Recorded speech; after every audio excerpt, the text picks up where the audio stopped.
Hi hello welcome to Shara creation. நீங்கள் இப்போ தான் இந்த வீடியோ முதல் பார்க்குறீங்கன்னா மறக்காமல் சப்ஸ்கிரைப் பண்ணி பெல் ஐக்கனை கிளிக் பண்ண மறந்துடாதீங்க. வாங்க வீடியோக்குள்ளே போகலாம். ஆக்சுவலி இன்றைக்கி என்ன வீடியோன்னு பார்த்தீங்கன்னா, நம்ம ப்ளவுஸில் அளவு கொடுத்தாங்கன்னா எப்படி அதை மெஷர்மெண்ட் பண்ணி நம்ம சிஸ்டமில் போட்டு டிசைன் போடுறது அப்படிங்கிற வீடியோ தான் நம்ம பார்க்க போகிறோம். ஸோ நான் யூ ஷேஃபில் எனக்கு கொடுத்துருக்காங்க. அந்த யூ ஷேஃபோட அளவு நான் ஆல்ரெடி வரைஞ்சி கொடுத்துட்டாங்கன்னு வைங்க. சாம்பிளுக்காக சும்மா வரைஞ்சிருக்கேன். ஸோ அது வரைஞ்சி கொடுத்துட்டாங்க. அதுக்கப்புறம் நம்ம அந்த அளவை நம்ம எப்படி எடுத்து போட்டு சிஸ்டமில் நம்ம டிசைன் பண்ணுறதுங்கிற கன்ஃபியூஷன் எல்லாருக்குமே இருக்கும். ஸோ அதனால் இந்த ட்ரிக்கை யூஸ் பண்ணிங்கன்னா நீங்கள் கண்டிப்பாக டிசைனை குயிக்காக மெஷர்மெண்ட் பண்ணி சீக்கிரமாக போட்டுடலாம். ஸோ இது இப்போ யூ டிசைன் கொடுத்துருக்காங்க. யூ டிசைனில் பார்த்தீங்கன்னா நான் பா மாதிரி ஒரு ஷேப் வரைஞ்சிட்டேன். அதாவது 3 பக்க கார்னர்லேயும் நான் ஸ்கேலோ எனிவே ஏதாவது நீங்கள் யூஸ் பண்ணி கரெக்டாக ஸ்ட்ரைட் லைன் மட்டும் வரைஞ்சிக்கோங்க. வரைஞ்சிட்டு அதுக்குண்டான அங்கேருந்து மெஷர்மெண்ட் எடுத்துக்கோங்க, இங்கேருந்தும் மெஷர்மெண்ட் எடுத்துக்கோங்க. ஸோ இதே டைப்பை நீங்கள் அப்படியே சிஸ்டமில் சைஸை நீங்கள் வரைஞ்சிக்கோங்க. அதுக்கப்புறம் பார்த்தீங்கன்னா இந்த கார்னர்லேருந்து அந்த கர்வ் கார்னருக்கு எவ்வளோ டிஃப்ரென்ஸ் இருக்குது மெஷர்மெண்ட் எடுத்து நீங்கள் அதையும் அதில் வரைஞ்சிக்கோங்க. அப்படி வரையும் போது உங்களுக்கு பர்ஃபெக்டாக டிசைன் கரெக்டாகவே வரும். ஸோ இது பார்த்தீங்கன்னா எவ்வளோ வருது அப்படின்னு சொல்லி மெஷர்மெண்ட் எடுத்து பார்த்துட்டோம்னா ஸோ அவ்வளோ எம்எம்க்கு நம்ம அந்த ஷேஃபை வரைஞ்சிக்கலாம். வரைஞ்சிட்டோம்னா நம்ம டிசைன்ஸ்க்கு போடுறதுக்கு ரிஸ்க் இருக்காது. ஸோ இதில் பார்த்திங்கன்னா யூ ஷேப் தான் கொடுத்துருக்காங்க. ஸோ இந்த யூ ஷேப்பில் பார்த்திங்கன்னா டிசைன்ஸ் ஒரே ஒரு புட்டா தான் நான் போட்டிருக்கேன். ஸோ இந்த ஒரு புட்டாவில் பார்த்திங்கன்னா இதை வச்சே நான் ஃபுல் டிசைனே நான் முடிச்சிட்டேன். பார்க்கவே ரொம்பவுமே அழகாக இருக்குது பார்த்தீங்களா. ஸோ ஒரு டிசைன் வச்சு ஈஸியாக சிம்பிளாக முடிக்கிறதுனா இதுவே பிடிச்சிக்கலாம். ஸோ ஒரு டிசைனை ஒரு புட்டாவை எடுத்து நான் ஆப்போசிட் திருப்பி வச்சு தான் ஃபுல்லாக ஃபினிஷ் பண்ணியிருக்கேன். ஸோ சின்னதாக ஒரு சாட்டின் ஸ்டிச்சும் ரன் ஸ்டிச்சும் மேலே அவுட்லைன் கொடுத்து குயிக்காக முடிச்சிட்டேன். அதே மாதிரி பார்த்திங்கன்னா இங்கே கேப் இருக்குது பார்த்தீங்களா. அந்த கேப் நம்ம எதுக்கு விடுறோன்னா அவங்க ஸ்டிச் பண்ணுறவங்க கம்ஃபர்டபுளாக இருக்கிறதுக்காக நம்ம அந்த கொஞ்சம் கேப் விடுறோம். ஏன்னா நம்மளுக்கு மடித்து தைக்கும் போது ப்ராப்ளம் இல்லாமல் இருக்கணும். ஸோ அதுக்காக கொஞ்சமாக நம்ம அந்த மெஷர்மெண்ட்லேருந்து கொஞ்சமாக ஒரு 1/4 இன்ச்சுக்கு நம்ம விட்டு தான் நம்ம டிசைனே நம்ம போடணும். அப்படி இருந்தால் மட்டும்தான் அவங்களுக்கு பர்ஃபெக்டாக அவங்க ஸ்டிச் பண்ணாலும் நமக்கு ப்ளவுஸ் போடும்போது கரெக்டாக இருக்கும். ஸோ 1/4 இன்ச் நீங்கள் மெஷர்மெண்ட் படி கண்டிப்பாக நீங்கள் கேப் விட்டே தான் ஆகணும். அப்போ தான் அவங்களுக்கு ஸ்டிச் பண்ணுறது கரெக்டாக இருக்கும், நமக்கு டிசைன் பர்ஃபெக்ஷனாக வர்றதுக்கு கரெக்டாக இருக்கும். ஸோ சிம்பிளாக நான் சாட்டின் தான் போட்டிருக்கேன். அந்த சாட்டின் அவுட்லைன் மட்டும் கொடுத்துட்டு நான் இந்த பக்கம் டிசைன் ஒரே ஒரு புட்டா வச்சு நம்ம ஃபுல்லாக முடிச்சிட்டேன். பார்த்தீங்கன்னா உங்களுக்கு இப்படி ப்ளவுஸ் கொடுத்தாங்க, நீங்களாக ஸ்டிச் பண்ணுற மாதிரி இருந்துச்சுன்னா அளவு ப்ளவுஸ் கொடுத்துட்டாங்கன்னா நம்ம கண்டிப்பாக அளவு எடுத்து தான் ஆகணும். ஸோ அதே மாதிரி தான் ஹைட்டு 2 பக்கம் ஹைட்டும் நம்ம எடுக்க வேண்டியதில்லை, ஒரு பக்கம் ஹைட் எடுத்தால் போதும்.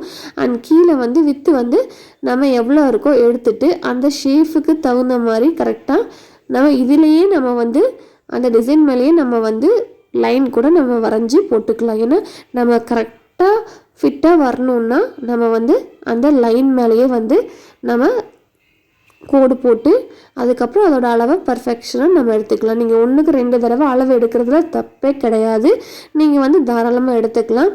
பார்த்தீங்கன்னா இப்படி அந்த கர்வ் சைஸில் வச்சிங்கன்னா உங்களுக்கு ஷேஃபும் அளவு கரெக்டாக தெரியாது. ஸோ அதனால் ஸ்ட்ரைட்டாக தான் பார்த்தீங்கன்னா கீழே வர பார்த்தீங்கன்னா உங்களுக்கு அளவுகள் மாறிட்டே இருக்குது, கம்மியாகிட்டே இருக்குது. ஸோ இதுலேயே உங்களுக்கு தெரிஞ்சுக்கலாம் எவ்வளோ வைக்கணும், எப்படி பண்ணணும் அப்படிங்கிறத. ஸோ நான் கீழே ஒன்று ட்ரா பண்ணி காமிச்சு பார்த்தீங்களா, அந்த மாதிரி டைப்பில் நீங்கள் இதை அளவு எடுத்திங்கன்னா கண்டிப்பாக உங்களுக்கு மெஷர்மெண்ட் கரெக்டாக உங்களுக்கு வரும். ஸோ இதில் எந்த ஒரு தப்பும் வராது. இதை நான் எப்படி போடலாம் அப்படிங்கிறத உங்களுக்கு நெக்ஸ்ட் வீடியோவில் நான் சிஸ்டமில் ட்ரா பண்ணியே மெஷர்மெண்ட் பண்ணி ட்ரா பண்ணியே உங்களுக்கு காட்டுறேன். நான் உங்களுக்கு இப்போ இப்படி பண்ணால் உங்களுக்கு கரெக்டாக இருக்கும் அப்படிங்கிறத ஒரு எக்ஸ்பிளைன் பண்ணுறக்காக தான் ஸோ இந்த வீடியோ போட்டிருக்கேன். இதில் பார்த்தீங்கன்னா உள்ள நெல்லியாக போட்டிருக்கேன். ஸோ அதை தெரியவே தெரியாது, நல்லா ஜூம் பண்ணி பார்த்தா தான் தெரியும். ஸோ அதை ரெட் கலரில் கொடுத்துருக்கேன், ஃபில் பண்ணியிருக்கேன் அந்த லைன். ஸோ அது என்ன ஸ்டிச்சு அப்படிங்கிறத உங்களுக்கு ஆல்ரெடி கிளாஸே வீடியோ போட்டிருக்கேன். ஸோ நீங்கள் அதை போய் பார்த்துக்கோங்க, நான் டிஸ்கிரிப்ஷன் பாக்ஸில் கொடுக்குறேன். இன்னொன்று பார்த்தீங்கன்னா இந்த டிசைன் ரொம்ப ஈஸியான டிசைன், சிம்பிளான டிசைன். ஸோ இதில் என்னென்ன ஸ்டிச்சஸ் போட்டிருக்குன்னு உங்களுக்கு தெரிஞ்சிருந்தால் மறக்காமல் எனக்கு கமெண்ட் செக்ஷனில் கமெண்ட் பண்ணுங்கள். ரொம்பவுமே ஈஸியான ஸ்டிச் தான், ரொம்பவுமே அழகாக ஒர்க் வந்திருக்கு. ஸோ இந்த டிசைன் பார்த்தீங்கன்னா ஈஸியாக மேக் பண்ணக்கூடிய ஒரு 10 நிமிஷத்தில் இந்த ஒரு புட்டாவை நம்ம போட்டுடலாம். ஸோ அது கூட தேவையில்லை, எக்ஸ்பீரியன்ஸ் அவங்களுக்கு 5 நிமிஷமே போதும், சீக்கிரமாக குயிக்காக முடிச்சிடலாம். அண்ட் இதில் பார்த்திங்கன்னா கேப் நல்லா விட்டுருக்காங்க. உங்களுக்கு பார்த்திங்கன்னா முன்னாடியே வச்சு காமிக்கிறேன், கொஞ்சமாக விட்டுருக்காங்க.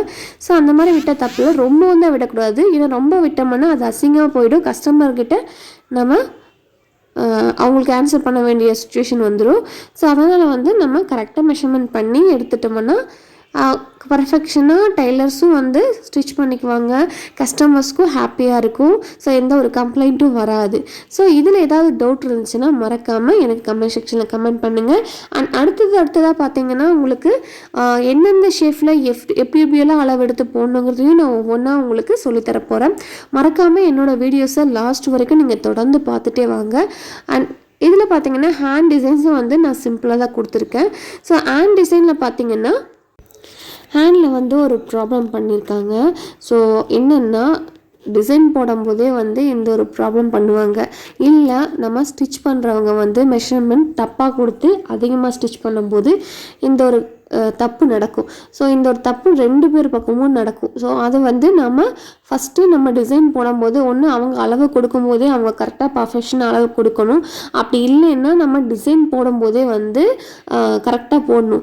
இன்னொன்று பார்த்திங்கன்னா மிஷினில் லோட் பண்ணும்போது கையில் கொஞ்சம் அவங்க ஏதாவது சேஞ்ச் பண்ணி ஷிஃப்டிங் ஆகிடுச்சுன்னா ஸோ இந்த ப்ராப்ளம் வரும். 3 இடத்துலையுமே இந்த ப்ராப்ளம் வரும். இந்த ப்ராப்ளத்தை மறக்காமல் தவிர்த்துடுங்க. Thank you friends.